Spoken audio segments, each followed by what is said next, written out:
संध्याकाळच्या नाश्त्यासाठी किंवा मुलांना शाळेतून आल्यावर भूक तर लागतेच।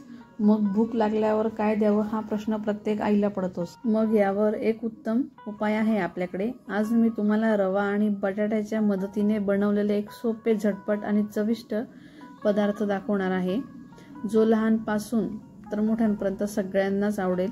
नमस्कार, मी सारिकाज किचनमध्ये तुमचं अगदी मनापासून स्वागत करते।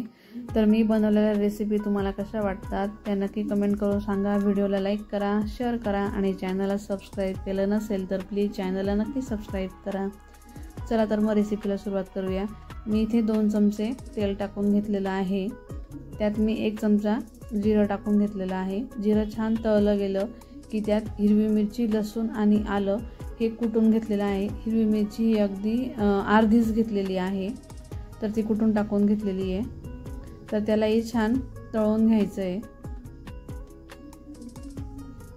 तर हिरवी मिरची, लसूण, आलं हे कुटलेलं छान तळलं गेलं की मग त्यात टाकायचं आहे चिली फ्लेक्स। तर हे अगदी थोडंसंच टाकायचं आहे, त्याने चव छान लागते, जास्त नाही टाकायचं। तुम्ही चिली फ्लेक्स जरी नाही टाकलं तरी चालेल। त्यानंतर टाकून घ्यायची तीळ ही 2 चमचे मी इथं घेतलेली आहे। तर हे छान तळून घ्यायचं आहे। तर हे छान तळून झालं की मी इथे गरम पाणी टाकून घेणार आहे। तर एवढाच 1 कप मी रवा घेतलेला आहे, तर आता तेवढंच मी पाणी टाकून घेते। तर इथे जवळजवळ 1.5 कप पाणी लागतंय, पण मी आता इथे 1.25 कप पाणी टाकून घेते। अजून नंतर थोडं पाणी लागणार आहे। तर मी 1 कप आणि वरती 2-3 चमचे एवढं पाणी येईल एवढं टाकलेलं आहे। आता यात मीठ टाकून घ्यायचं आहे। तर चवीनुसार मीठ टाकून घ्या।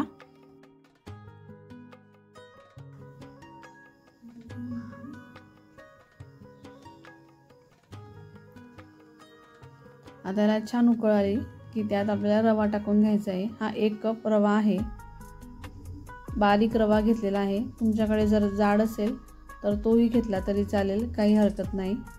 तर याला व्यवस्थित मिक्स करून घ्यायचं आहे।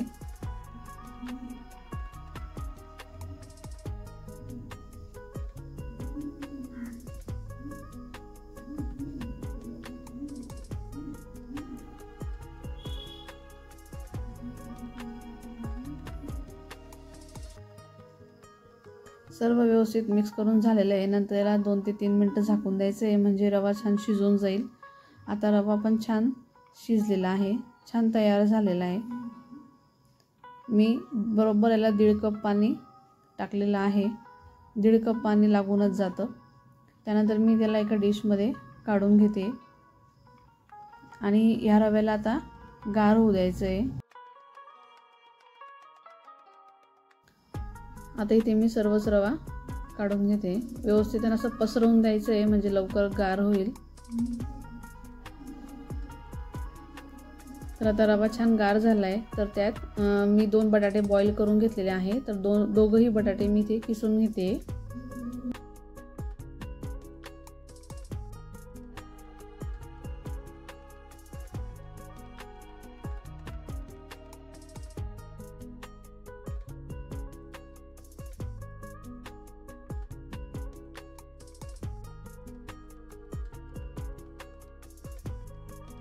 तर इथे आता दोघंही बटाटे किसून झालेले आहेत।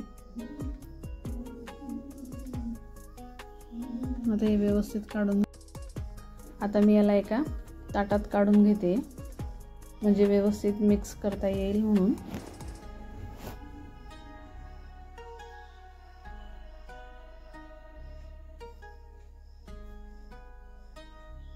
आता यात थोडी कोथिंबीर टाकून घ्यायची आहे।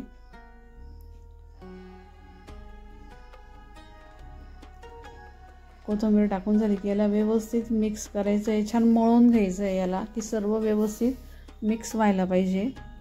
बटाटा त्याच्यामध्ये व्यवस्थित मिक्स व्हायला पाहिजे।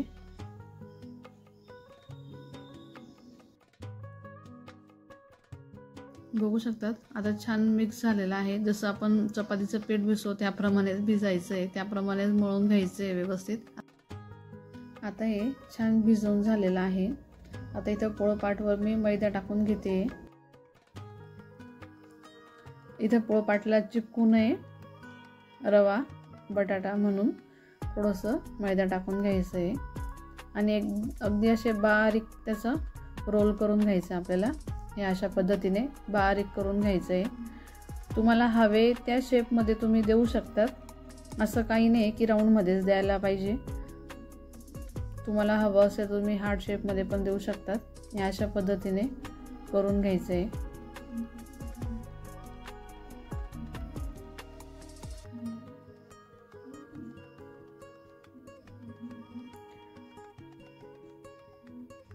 तर मी अशा पद्धतीने आता सर्वच कट करून घेते.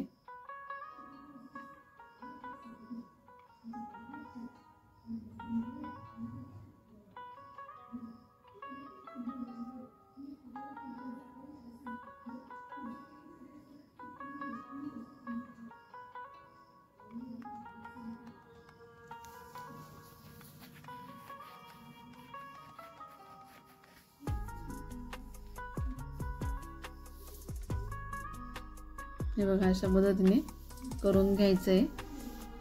तर मी त्याला आता एका प्लेटमध्ये काढून घेते आणि बाकीचे सर्वच बनवून घेते. आता इथे मी सर्वच बनवून घेतलेले आहेत. आता यावर टाकायचे आहे आपल्याला कॉर्नफ्लॉवर.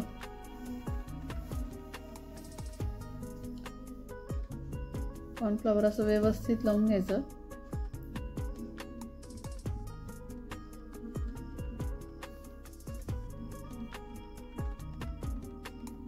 याला तुम्ही फ्रीजमध्ये एका डब्यात स्टोअर करू शकतात. 15 ते 20 दिवस फ्रीजमध्ये ते राहू शकतं. हवे त्यावेळेला तुम्ही काढून तळून घ्यायचे, अजिबात खराब होणार नाही. तर कॉर्नफ्लॉवर लावून घ्यायचं आणि एका डब्यात भरून ठेवून द्यायचे. या अशा पद्धतीने मी डब्यात भरून घेतलेले आहेत. 15 ते 20 दिवस आरामात राहतं. तर मी आता इथे तळून घेते. फुल गॅसवरच तळायचे. छान कुरकुरीत तयार होतात. बाहेरून कुरकुरीत आणि आतून सॉफ्ट असे छान तयार होतात.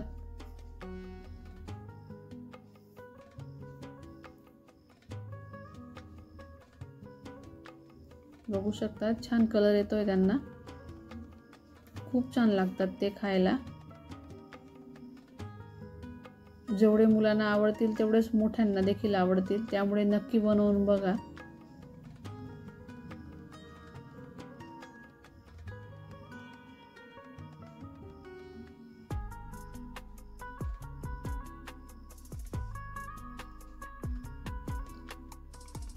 छान लालसर होईपर्यंत तळायचं, म्हणजे आतून कच्चं नाही राहायला पाहिजे.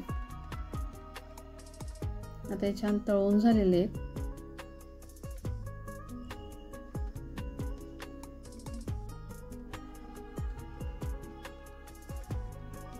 तर मी आता याला काढून घेते.